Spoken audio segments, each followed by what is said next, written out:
America ఇరాన్ల మధ్య యుద్ధ మేఘాలు కమ్ముకుంటున్నాయి. పెద్ద సంఖ్యలో యుఎస్ యుద్ధ నౌకలు ఇరాన్ దిశగా కదులుతున్నాయని ప్రెసిడెంట్ ట్రంప్ వెల్లడించగా తమ వేలు ట్రిగ్గర్ పైనే ఉందని ఇరాన్ ఇస్లామిక్ రెవల్యూషనరీ గార్డ్స్ హెచ్చరించింది. ఇరాన్పై సైనిక చర్యను చేపట్టే ఆప్షన్ కూడా తమ ఎదుట ఉందని ట్రంప్ మొదటి నుంచే చెప్తున్నారు.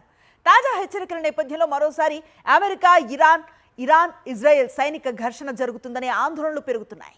స్విట్జర్లాండ్లోని దావోస్లో జరిగిన ప్రపంచ ఆర్థిక ఫోరం WEFకు హాజరైన అమెరికా అధ్యక్షుడు డొనాల్డ్ ట్రంప్ ఇరాన్పై కీలక వ్యాఖ్యలు చేశారు. చాలా యుద్ధ నౌకలపై పెద్ద సంఖ్యలో అమెరికా సైన్యం గల్ఫ్ ప్రాంతంలో టెహ్రాన్ వైపుగా కదులుతున్నారని తెలిపారు. ఇరాన్ను చాలా నిశితంగా పరిశీలిస్తున్నామన్నారు. ప్రభుత్వ వ్యతిరేక నిరసనకారులను చంపడాన్ని ఇక ఆపాలని మరోసారి హెచ్చరించారు.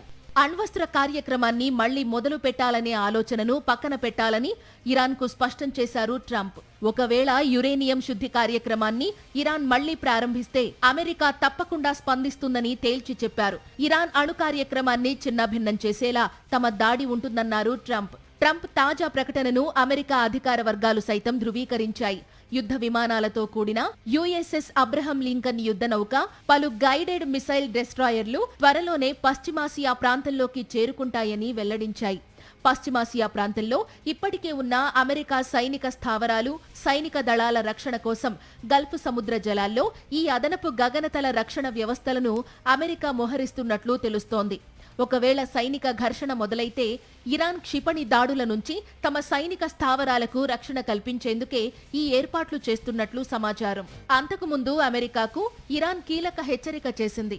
గల్ఫ్ సముద్ర జలాల్లో అమెరికా సైనిక మోహరింపులను నిశితంగా పరిశీలిస్తున్నామని వెల్లడించింది. తమ వేలు ట్రిగ్గర్ పైనే ఉందని ఇరాన్ IRGC కమాండర్ మహ్మద్ పక్తౌరు వార్నింగ్ ఇచ్చారు. తప్పుడు అంచనాలతో ఇరాన్పై దాడులు చేస్తే తీవ్ర పర్యవసానాలను ఎదుర్కోవాల్సి ఉంటుందని అమెరికా, ఇజ్రాయెల్లు తెలుసుకోవాలన్నారు.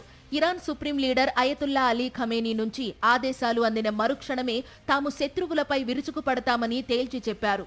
ఆర్థిక వ్యవస్థ అస్తవ్యస్తం కావడం, కరెన్సీ విలువ దారుణంగా పతనమైన నేపథ్యంలో గత కొన్ని రోజులుగా ఇరాన్ అల్లర్లతో అట్టుడుకుతోంది.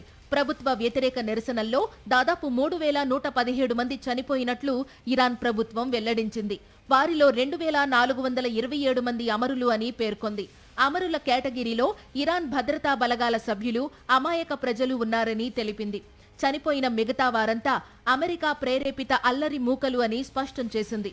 కాగా అమెరికాకు చెందిన human rights activist news agency ప్రకారం ఇరాన్ నిరసనల్లో 1902 మంది చనిపోయారు. దాదాపు 26,541 మందిని ఇరాన్ పోలీసులు అరెస్టు చేశారు.